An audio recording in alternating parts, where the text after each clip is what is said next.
1,135 days, 27,246 hours for my last drink. Daily reflection, October 1.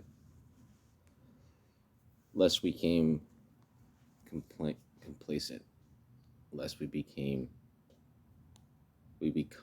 complacent. It is easy to let up on the spiritual program of action and rest on our laurels. We are in trouble if we do, for alcohol is a subtle foe. When I am in pain, it is easy to stay close to my friends I have found in the program. Relief from that pain is provided in the solutions contained in the ACE 12 steps. When I am feeling good, the things are going well, I can become complacent. To put it simply, I become lazy and turn into the problem instead of the solution. I need to get into action to take stock. Where am I going and what am I doing and where am I going today? A daily inventory will tell me what I must change to regain spiritual balance. Admitting what I find within myself to God and to another being keeps me honest and humble.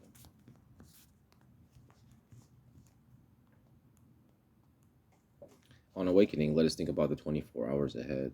We consider our plans for the day. Before we begin, we ask God to direct our thinking, especially that it be divorced from self-pity, dishonest, and self-seeking motives. Under these conditions, we can employ our mental faculties with assurance, for after all, God gave us brains to use. Our thought life will be placed on a much higher plane when thinking is cleared of wrong motives. In thinking about our day, we may face a decision. We may not be able to determine which course to take. Here we ask God for inspiration, an intuitive thought or decision. We relax and take it easy. We don't struggle. We are often surprised how the right answers come after we have tried this for a while. What used to be a hunch or occasional inspiration gradually becomes a working part of the mind. Being still inexperienced and having just made a conscious contact with God, it is not probable that we are going to be inspired at all times. We might pay for this presumption in all sorts of absurd actions and ideas. Nevertheless, we find that our thinking will, as time passes, be more on a plane of inspiration. We come to rely upon it. We usually conclude the period of meditation with a prayer that be shown throughout the day what our next step is to be, that we be given whatever we need to take care of such problems. We ask especially for freedom from self-will and are careful to make no requests for ourselves only. We may ask for ourselves, however, if others will be helped. We are careful never to pray for our own selfish ends. Many of us waste a lot of time doing that and it doesn't work. You can see why. If circumstances warrant, we ask our friends and wives to join us in morning meditation.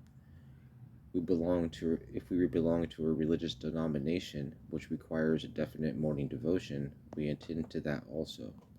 If not members of religious bodies, we sometimes select and memorize a few set prayers which emphasize the principles we have been discussing.